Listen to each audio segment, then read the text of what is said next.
बिस्मिल्लाहिर्रहमानिर्रहीम। बच्चों अस्सलाम वालेकुम। आज हम ख़त लिखना सीखेंगे कि ख़त कैसे लिखा जाता है। आपके पेपर का सवाल नंबर ये 7 होता है। इसमें दरख्वास्त और ख़त में से एक चॉइस होती है, आपने उनमें से एक करना होता है। अभी तो हम स्कूल में तो चॉइस नहीं देते, एक ही देते हैं, आपको पता ही है, लेकिन बोर्ड में इसकी चॉइस होती है। तो जैसे हमने दरख्वास्त में बात की कि दरख्वास्त का एक पैटर्न है, एक तरीक़ाकार है लिखने का। अगर उसे फॉलो किया जाए तो हर स्टेप के, जैसे मैथ पे स्टेपों के नंबर होते हैं, इस तरह इसके भी हर स्टेप के अलग मार्क्स होते हैं। तो उसी हवाले से हम आज खतूत पढ़ेंगे। फ़र्दर ख़त पढ़ने से पहले या इसका तरीक़ाकार सीखने से पहले आपको पता है जी कि आज मंडे है और मंडे वाले दिन आपका टेस्ट होता है। सैटरडे, लास्ट सैटरडे को आपको ये दरख्वास्त दी गई थी कि महल्ले की सफाई के लिए और राशन डिपो को शिकायत के लिए दरख्वास्त लिखें। इसका आपने उम्मीद है जी जायज़ा तैयार कर लिया होगा। तो सबसे पहले आप अपना रजिस्टर निकालें। उम्मीद है आपको याद तो होगा। तो जिस तरह आप जायज़ा हमें क्लास में देते हैं, वैसे ज़बानी इसको जायज़ा हेडिंग दे के जमात का जायज़ा, तो इन दोनों दरख्वास्तों का जायज़ा लिखें। उसके बाद फिर हम आगे पढ़ते हैं। पहले आप जायज़ा लिखेंगे, उसके बाद हम आगे पढ़ेंगे। तो सबसे पहले हम ख़त की बात कर लेते हैं कि ख़त लिखा कैसे जाता है।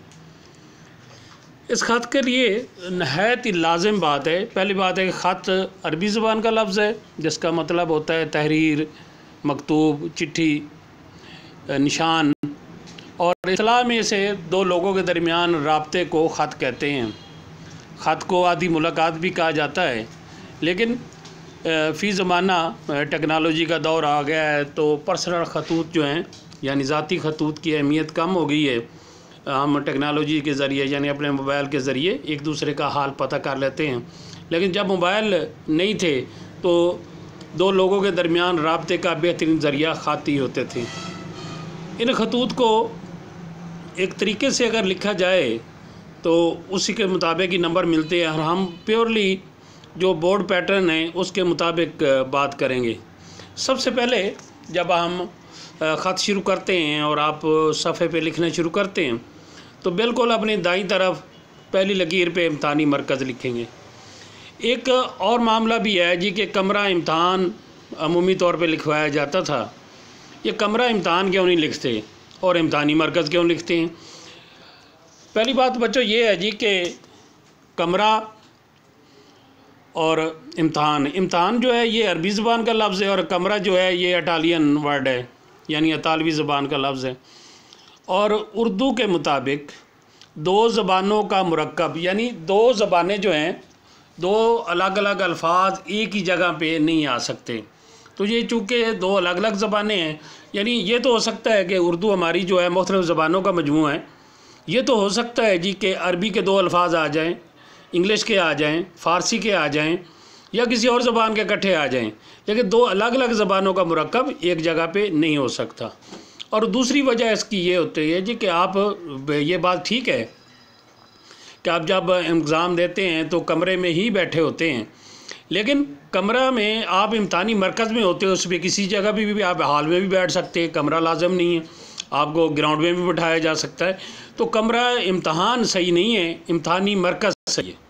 तो बच्चों आपने आइंदा से इम्तहानी मरकज़ ही लिखना है।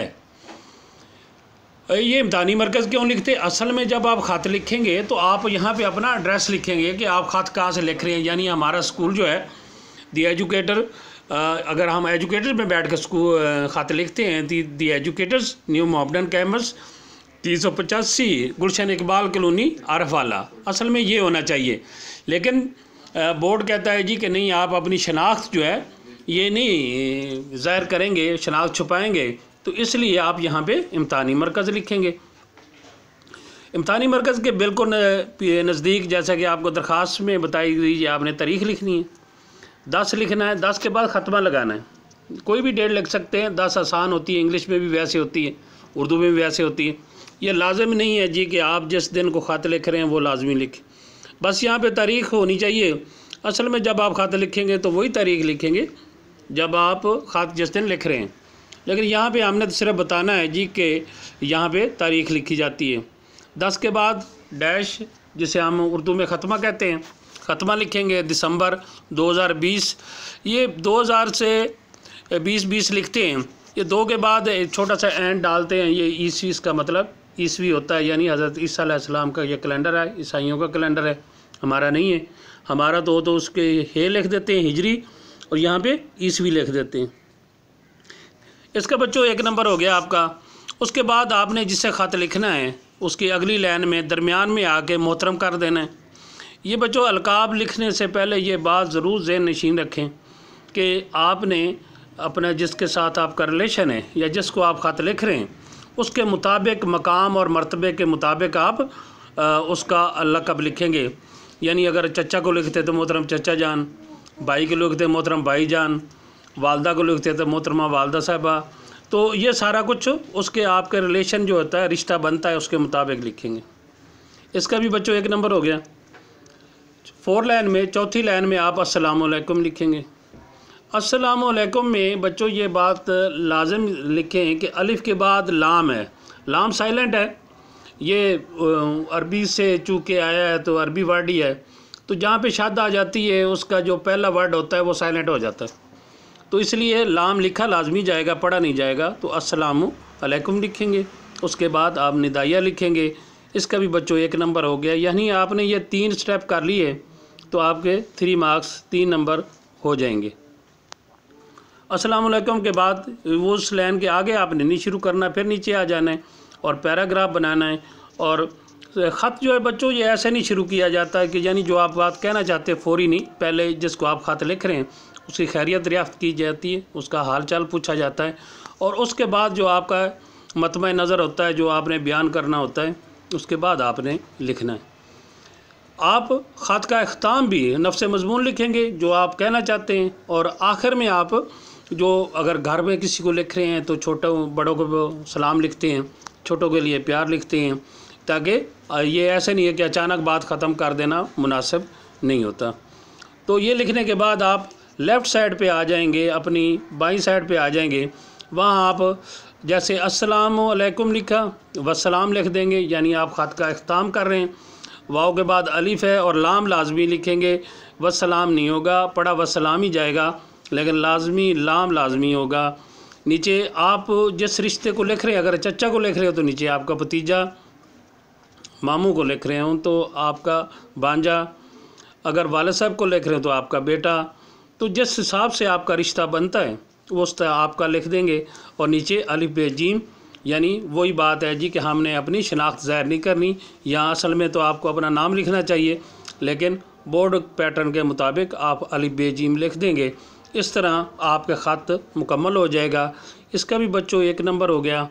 ये बात ज़हन में रहे, आपके ख़त लिखते हुए जो तरीक़ाकार तय कर दिया गया है उसी के मुताबिक लिखेंगे। अगर ये वस्सलाम आप दरमियान में कर देते हैं और आपका और अलिफ बे जीम, ये आपका गलत हो जाएगा, आपको मार्क्स इसका नहीं दिया जाएगा, आपका मार्क्स कट जाएगा। इसलिए जो पैटर्न बताया जा रहा है उसी के मुताबिक लिखें। अभी हम बात करते हैं जी के 3 खतूत आज हमने पढ़ने हैं। पहली बात है जी के हमसाये के नाम ख़त लिखना है आपने। हमसाये के जो ये अजीब सी बात लगेगी कि ये रेडियो वाली बात क्या होगी कि रेडियो हमसाये जो हैं वो ऊंची आवाज़ में चलाते हैं और आप उससे परेशान होते हैं, तो आप हमसाये को ख़त लिख रहे हैं। अभी हमसाये से बात भी तो की जा सकती है, ख़त लिखने की ज़रूरत क्या है। तो बच्चों ये जो आपको ये बताया, जो बताऊँ मैं कि आज से 30-40 पहले कुछ चीज़ें छोड़ दी हैं हमने, हमारी सकाफ़त ख़त्म हो गई। तो किसी ये अच्छा तरीका गिना जाता था जी कि आप किसी को रिक्वेस्ट कर दें, ख़त लिख दें, ताकि उसे बात समझ आ जाए कि हो सकता है कि जब आप फ़ेस टू फेस मिलें तो कोई ऐसी बात हो जाए जो नाराज़गी का बायस बने, या कोई ऐसी बात बने कि वो आपको कहें आप उन्हें कहें। तो ये अच्छा जो शुरफा थे उनका तरीक़ाकार यही होता था। तो इसलिए हमसाये को ख़त लिखा जा रहा है। तो हमसाये के नाम ख़त है जी कि वो रेडियो की आवाज़, उनका आवाज़ ज़्यादा आती है तो आप उसे, तो आपने उसका कुछ भी नहीं करना। मोहतरम जनाब जिनको आप ख़त लिख रहे हैं, नाजी साहब हैं, अज़ीम साहब हैं, अज़ीज़ साहब हैं, जो भी साहब हैं आपके हमसाये में रहते हैं, आप कोई भी नाम लिख दें और उसके बाद अस्सलाम वालेकुम लिखें। अस्सलाम वालेकुम के बाद आप लिखें जी उन्हें कि उम्मीद है जी कि आप अल्लाह के फजल व करम से खैरियत से होंगे। आप लिखें जी कि मैं चूँकि एक तालिब इल्म हूँ और हमारे इम्तहान भी नज़दीक हैं, इसलिए आपके घर से रेडियो की आवाज़ ज़्यादा आती है, तो मेहरबानी करें कि जब हमारे पढ़ने का वक्त होता है तो रेडियो की आवाज़ कम रखा करें, क्योंकि नबी पाक सल्लल्लाहु अलैहि वसल्लम ने वैसे भी गाने बजाने से तो मना फरमाया है। उसके अलावा भी आप इतनी आवाज़ रखें कि आपकी दीवारों से वो क्रॉस ना करें और हमारे घर तक आवाज़ ना आए, ताकि हम अपना काम जो है ख़ास तौर पे मैं जो है अपने इम्तहान की तैयारी कर सकूं। साथ उनका शुक्रिया भी अदा कीजिएगा और वह सलाम लिख के उसी तरह आपका मुखलिस, जब आपका रिश्ता किसी के नहीं होता तो आपका मुखलिस क्या लिख देते हैं, ताकि क्योंकि आपका ब्लड रिलेशन तो है नहीं, तो आपका मुखलिस और लिबिया जिम लिख के ख़त का इख्तिताम कर देंगे। फिर मुदीर के नाम, मुदीर होता है एडिटर को कहते हैं, जो रिसाला वगैरह छापते हैं आप उनके नाम भी उसी तरह ख़त लिखेंगे। तो आप उन्हें मुकरमी, मुदीर साहब, मानामा जो भी आप लिखना चाहते हैं, तहज़ीबुल अखलाक कर लें। महासने आपकी बुक में लिखा है, इस महासन इस्लाम लिखा हुआ है या कोई भी, और मोहतरम जनाब मुदीर, इंग्लिश में इसे एडिटर कहते हैं, जो ये रिसाला छापता है, जिसकी ज़िम्मेदारी होती है रिसाला छापना, तो आप किसी का नाम भी लिख दें और उसी तरह अपना डिमांड करें जी कि मुझे ये रिसाला पसंद आया है, तो बराए मेहरबानी जो है ना वो मुझे रिसाला जारी कर दें। यहाँ भी आप आपका मुखलिस लिख देंगे और अलिफ जीम लिख देंगे। फिर बड़े भाई के नाम ख़त लिखेंगे कि छुट्टियों के प्रोग्राम का जिक्र करें कि आपके